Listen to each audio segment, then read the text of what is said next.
And I'm hoping that all of you that were quarantined were keeping up with lectures, making sure that everything that you were listening at least, so that you're caught up with our notes. Before, obviously, we had a lot of events happen this weekend. One really profoundly sad one, Alex Trebek passed away. If you are a Jeopardy fan or if you watch Jeopardy at all, I don't even know how you keep that. Who's going to be next? But that was really sad. I hope, and I think his passing was fairly easy. Pancreatic cancers are really, really, really bad. Not that any cancer is easy, but pancreatic cancer is one I don't think there's been a whole lot of advances in fighting off. So that was really sad. Obviously, the second one is we have a president-elect. Bless you. And if any of you have questions, again, about the election process, not politics, but the election process, I would be glad to answer any questions. I will just tell you the few questions that I had from my awesome sophomores this morning. One of the ones I think, and again, this is probably all coming from some social media place, that the current administration and the Republican National Party have clear evidence of voter fraud because they had tracking things put on all the back of the ballots. I don't know where that one comes from. I don't know if there's any validity to that, but that one's instantly disproven because states control elections. There's no way that one political party could do anything to state ballots in 50 states. I think that's one of the most important things that you should learn coming out of this election as you move forward in your life is that states control elections, not political parties, not government entities in the federal government. It's all controlled by every state. And excuse me. Oh, bless you. And that's why every state election looks different. It's also why it leads to confusions during elections because every state does it differently.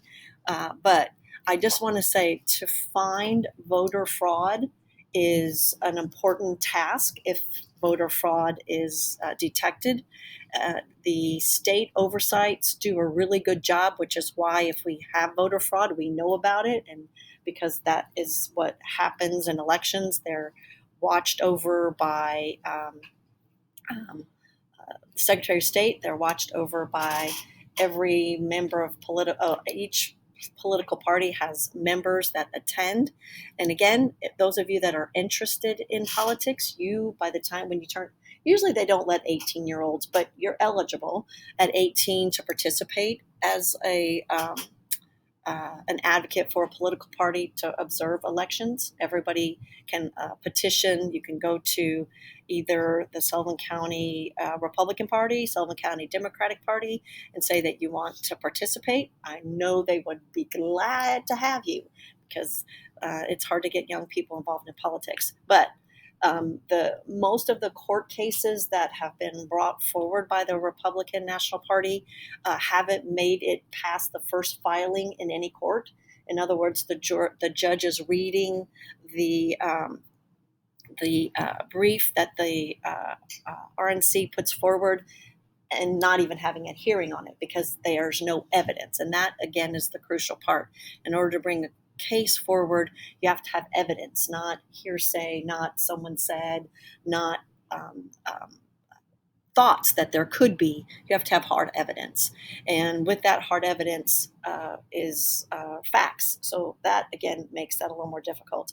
In the state, I think they are passed in Pennsylvania, the recount. Every state has guidelines on automatic recounts, and it's usually based on a statistical number. So knowing that there is human error, because that's the other thing that you have to consider with voter fraud, real human error versus fraud. Human error happens in every single election, usually always caught, usually always fixed fairly promptly.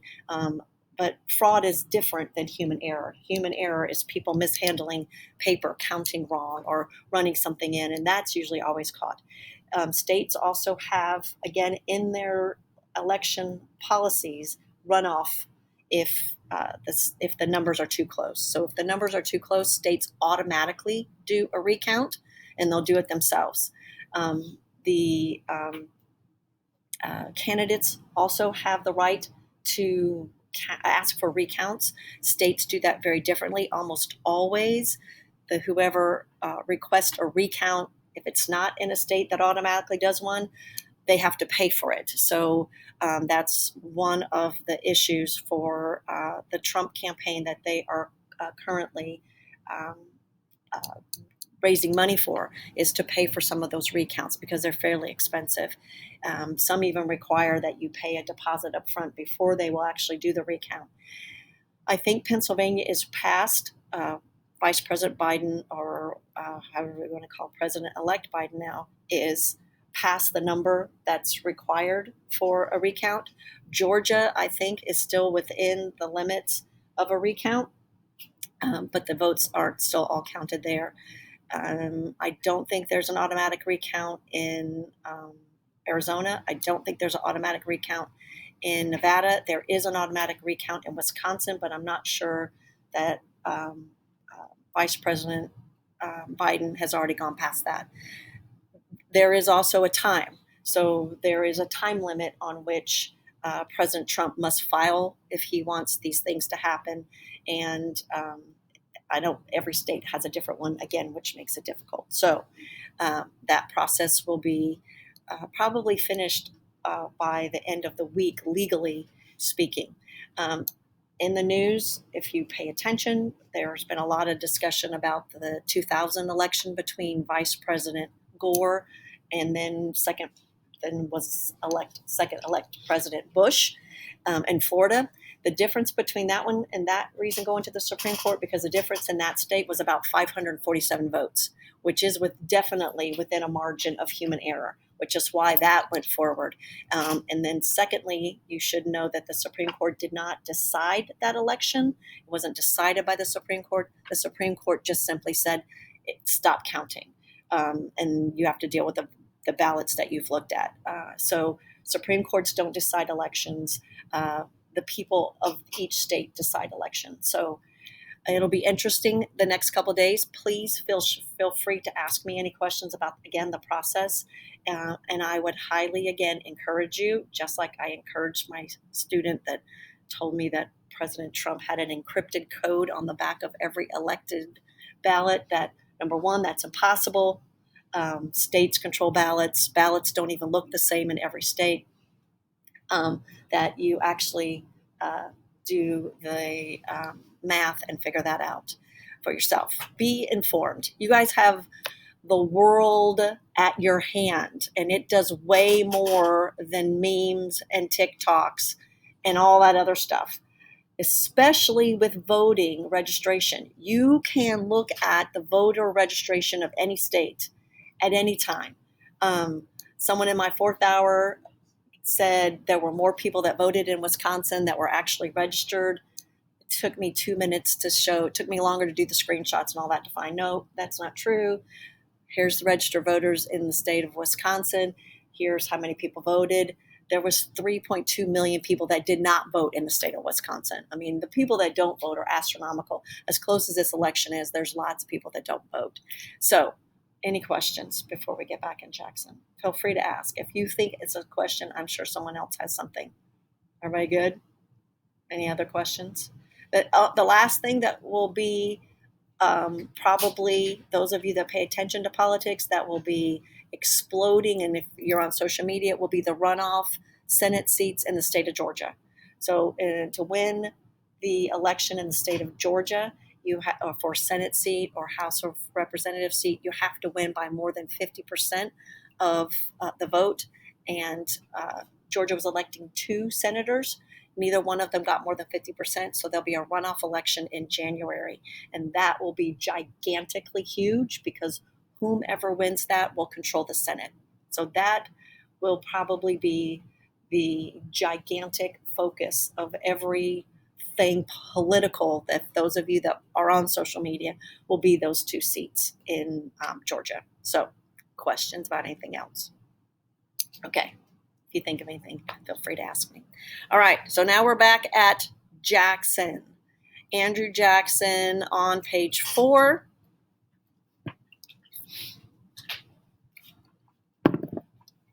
And we are looking at, what did we finish with? Election of 1828. Okay, so the election of 1828, Jackson is now elected president.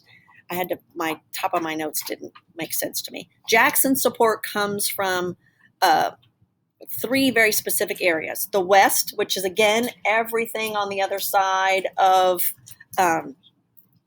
the Appalachian Mountains, the West. So that would be Kentucky, Tennessee, Ohio, Indiana, the South, and then laborers on the East Coast, those common people. And much support comes from political machine politicians or political machines. We'll talk about those a little bit later. Adams will win New England and the wealthy voters. And this election, again, is going to be called the Revolution of 1828. Because no sitting president had been removed since John Adams. So John Quincy Adams is going to be the first of very few presidents that are only serve one term. And usually the reason that presidents only serve one term and they run for a second term is that something really significant happened in that president's term to kind of blow that up. For John Quincy Adams, it wasn't the something, it was the thing that got him elected. It was that corrupt bargain that overshadowed everything he did for 4 years. So the idea of, again, a one-term president typically indicates something really bad happened during that time period for that president. First President Bush was also a one-term president after Reagan, and his issue was his campaign promise was no new taxes, and then as soon as he got into office, he went on raising taxes. He also had some other issues with the Middle East, and he was a one-term president as well. Increased voter turnout was decisive. Balance of power, and this is really important. 4C, balance of power shifting from the east to the expanding west.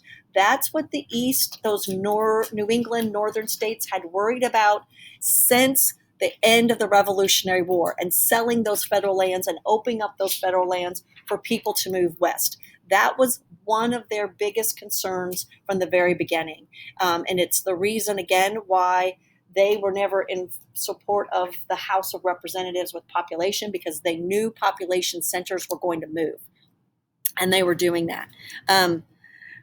America had been ruled by educated, wealthy elites, and now that is shifting and moving to a different group of people.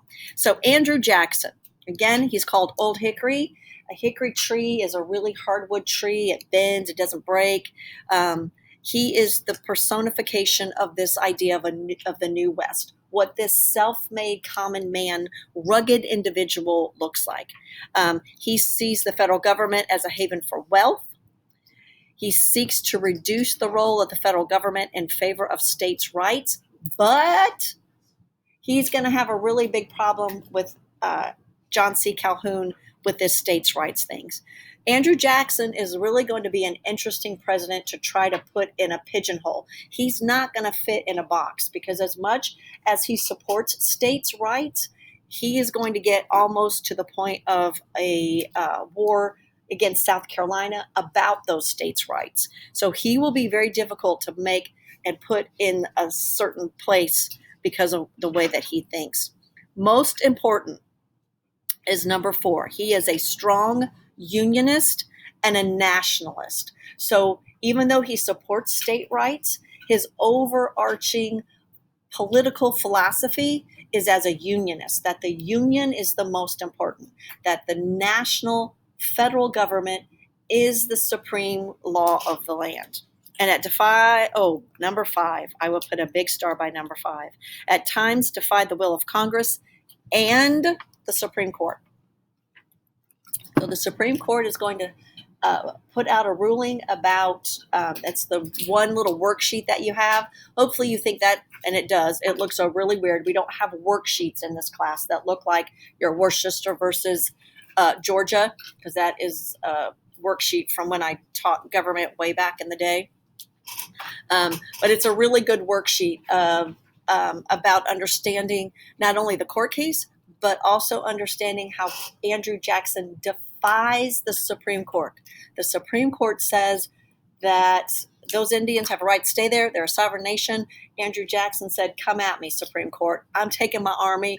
I'm going down there. You get your army and stop me. He defies the Supreme Court. And again, Andrew Jackson. He employed the veto 12 times. 12 times he employed the veto. So what does a veto mean? 6 predecessors combined. All 6 presidents together up to that point, 10 times employed the veto. The veto is a really powerful tool of a president because the veto instantly overrides the will of the people. So a veto works in a very simple way. A bill comes through the House of Representatives and the Senate, and that bill passes. It is not a law until the president signs it. It's, again, one of the most powerful parts of the executive branch to execute laws. Once the president signs the bill, it's a law. The bill sits on the president's desk, and he has several options.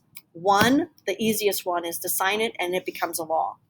The other 2 are a little more difficult.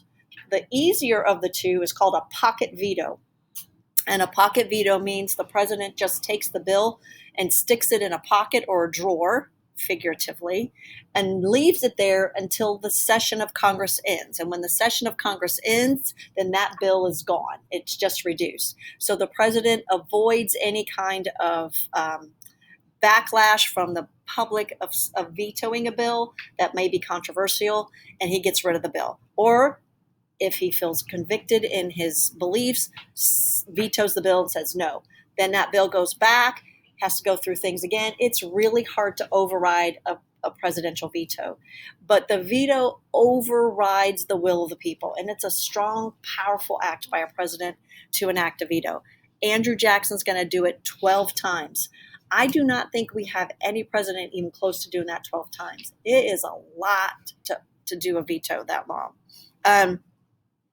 And what's going to happen is he is going to develop this nickname, in not a positive way, of King Andrew I. So our founding fathers were very concerned about any kind of establishment of a monarchy or this powerful central one-person rule. And our first guy that's going to do that is going to be Andrew Jackson, King Andrew. And on Friday, we're going to have our first political cartoon SAQ, and that's going to be the political cartoon. It's King Andrew and what that means. You should make sure when we are looking at these political cartoons that you understand first and foremost, is this something that is for Andrew Jackson or against Andrew Jackson? And calling a president a king is never a positive nickname. Never, ever, ever, ever. It is always indicative of the overrule of the people, right? So, Jacksonian democracy. The first thing that's really important is increase manhood suffrage. And again, if you're not familiar with the word suffrage, that means the right to vote. So this is for, and again, I don't put white, but it is white, increased white manhood suffrage. And what typically that means for each state, because again, it's the states that are doing that, is removing the property qualifications. The age is usually 24. So we're not letting young men vote. We don't do that for quite some time. But it's usually most of these men that are 24, no property, that will be enfranchised and allowed to vote.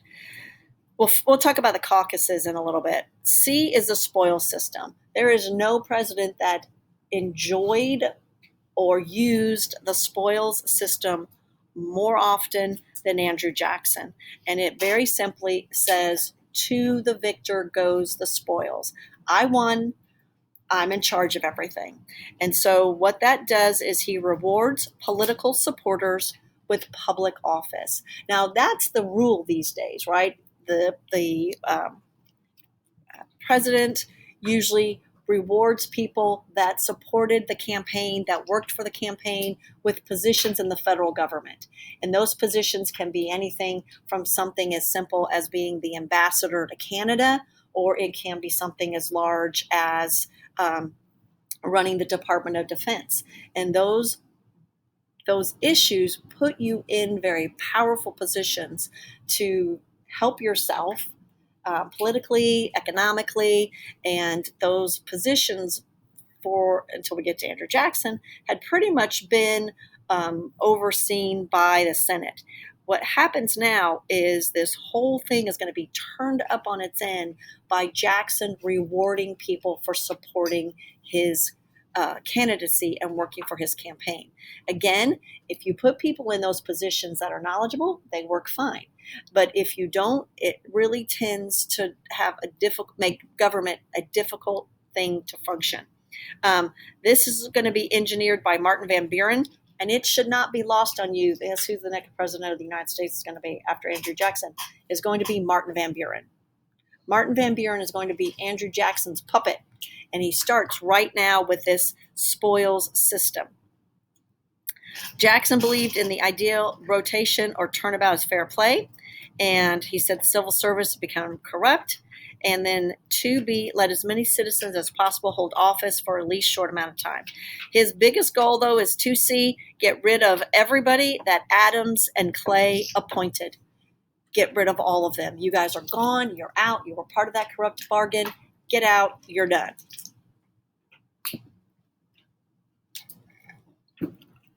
You can look at the spoils system in two different ways. One, as a positive of turning things over and rotating power, but it also is definitely a way to add to your political machine control of all aspects of government. And again, that's the part that we're looking at as we look at Andrew Jackson.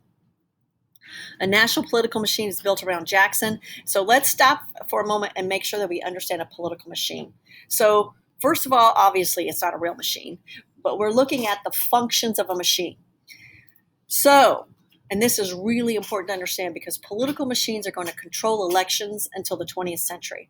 And you need to make sure that you understand how these political machines are going to function. So everybody in this room is working to elect me the governor of Indiana. That is your role.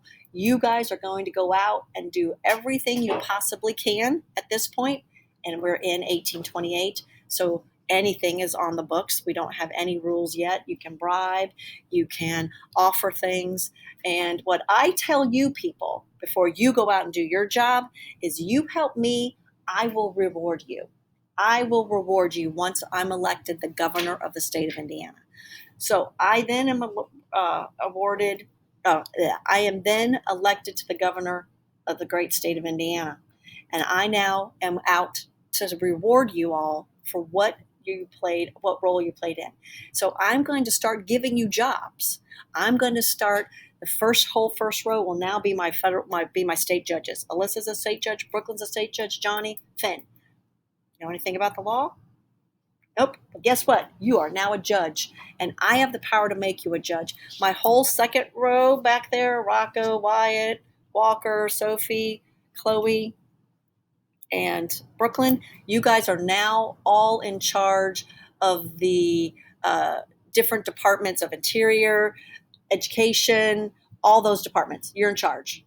My back people, you are now in charge of all the state and local elections. Of everything I put, you guys are the most important because you're now in control of elections. And your now job is to keep me in this place. And to keep me in this place, you need to do your job. I have given you guys all jobs that you are inferiorly qualified for, not even remotely. But you can do those jobs to help me stay. And that's a political machine. So 4 years comes later, I've got all of you guys in charge of all aspects. I've got my judicial branch taken care of. I've got all my departments. And most importantly, I got my state and local governments getting ready to elect me again. And once I set this machine in motion, it takes a lot to get the machine out of kilter. My back row people in charge of state elections and local elections, your job is to register people to vote that will vote for me.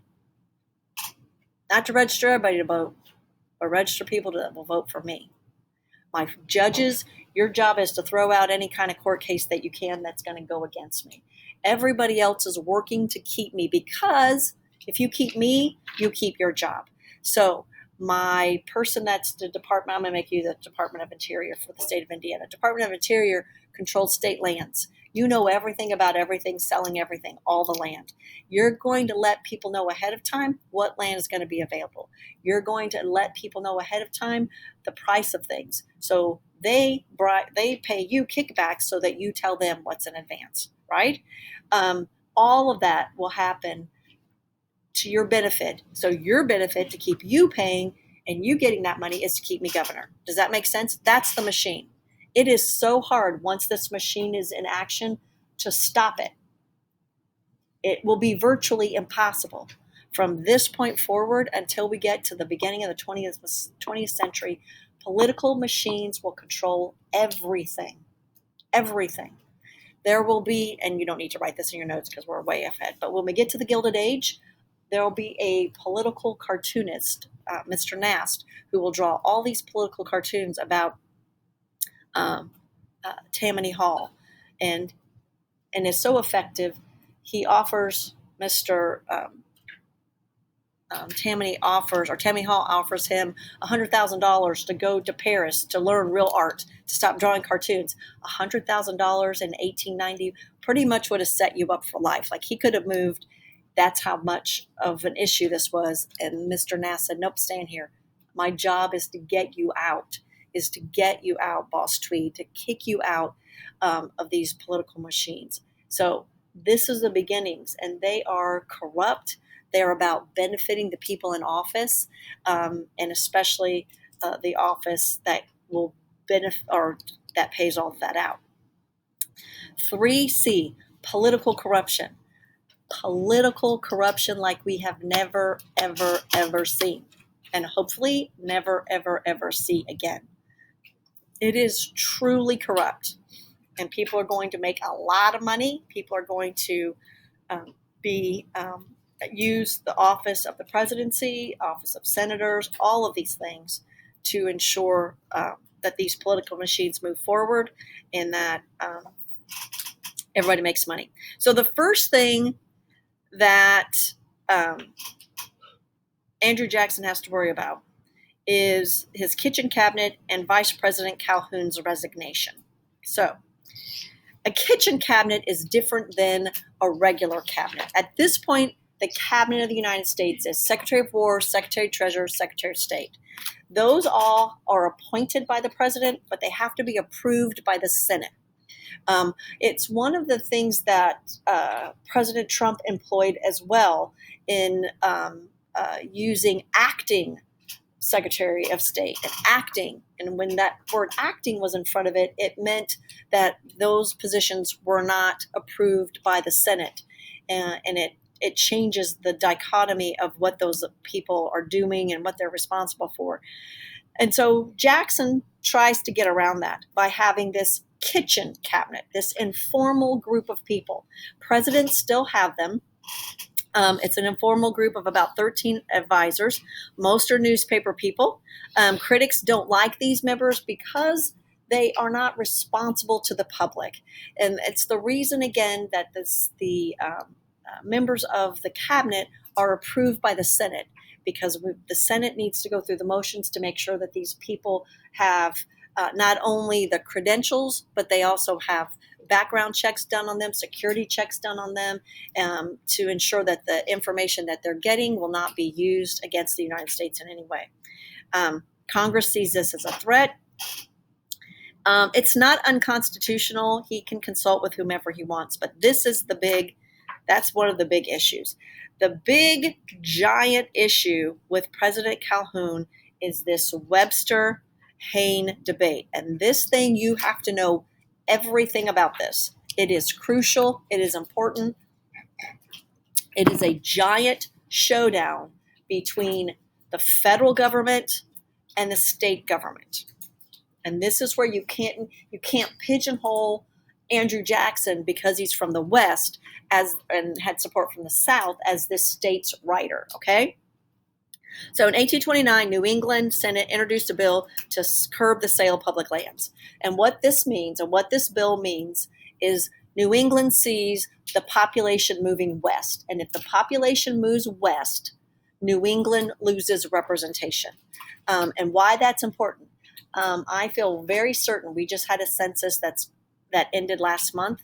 I feel 1,000% certain that when things are recalculated, the state of Indiana is going to lose representation. We are going to lose a representative to someplace else because our population is decreasing and population is exploding everywhere else. And so yet again, instead of only having 11 electors next election, we're probably going to have 10, maybe even 9, which makes us more inconsequential. And that's the point of these New England. Power, the balance of power is moving elsewhere. The balance of power in the United States of America right now is moving to the South and moving to the Southwest. The Northeast, the Midwest, the Upper Midwest, those Atlantic states, we're all losing the balance of power to people down there. And that's what the New England said, stop selling this land. Stop letting people move west. We don't want it anymore. Southern senators say, oh no, we like those people that move west because typically they side with us. This is a political battle. They side with us. So stage is set for showdown in the Senate. Please know that this balance of power, the pivot point for everything is what institution? The institution of enslaving people. That is what this balance of power is all about.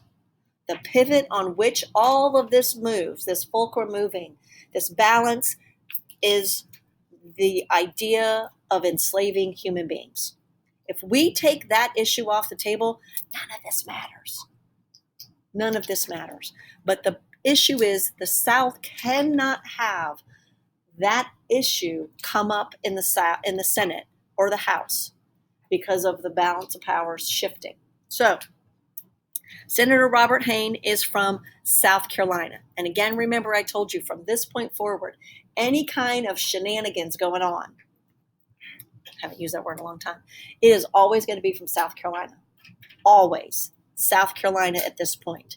South Carolina is entrenched in enslaving people. South Carolina needs that to stay. And so they will be the people moving this, trying to keep this issue from moving anywhere at all. So, Senator Robert Hayne from South Carolina represents states' rights, accused New England of disloyalty, condemned their selfishness, blasted the tariff abomination, proclaimed Calhoun's doctrine of nullification was the only means of protecting Southern rights. That's one side of the debate. The other side of the debate is Daniel Webster from New England, spoke on behalf of the Union, insisted that the people and not the states had formed the Constitution. That is a really crucial battleground that we'll see over and over again until we get to after the Civil War, that the people make up the United States, not the states. Liberty and union, now and forever, one inseparable. Again, everybody believes that Webster wins. Impact of Webster, many help Webster for getting the Union. And that leads us up to where we'll finish up today, the Jefferson Day Toast. So this is one of these public events that are really important. The Webster-Hayne debate takes place in the Senate. This is in 1829. We don't have social media. News moves slow. A lot of people aren't interested in what happens in the Senate. But this on page 9, the symbolic split on the Jefferson Day Toast. The Jefferson Day Toast is a Democratic thing. And the Democrats have always used this Jefferson Day Toast. There's still a Jefferson Day for the Democratic Party. And this idea about making Andrew Jackson publicly say what he's going to stand for during this Jefferson Toast. So, states' rights leaders at Jefferson Day banquet in 1830 plotted against him. This is the issue that's going on behind the scenes. Devised a series of toast. So I have to make sure, and I'm not being condescending, toast means cheers, right? Not butter on your breakfast toast, okay? Just want to make sure, because some people have been confused by that before. So at these dinners that are sponsored by the states, and sponsored by the federal government, it's a big deal, these toasts. It happens whenever we have foreign dignitaries. What's going to be the toast? Who's going to go first? Who's going to say what? And usually they are a series leading up to a bigger thing. So, devise a serious toast in honor of Jefferson that would lead towards states' rights and nullification. So these series of toasts, each one would be up in the other about the idea and the importance of states' rights and nullification over the Union. Plotters assume Jackson will be swept into this. We're drinking, we're toasting, yay, states' rights, let's go. Except, as Jackson is known to do, he had people that reported stuff out to him. He already knew what was going to happen. Somebody informed him, hey, this is what they're about to do, this is what they want to do, and so he was prepared. At the proper moment, Jackson rose, fixed his eyes on Calhoun, and said, our Union, it must be preserved. To which Calhoun replied, the Union next to our liberty is most dear. This is the president and the vice president of the United States battling out this way. So, all right, well, in there, tomorrow is my favorite, the Peggy Eaton affair. It's my most favorite thing. All right, questions, anyone? Questions? All right.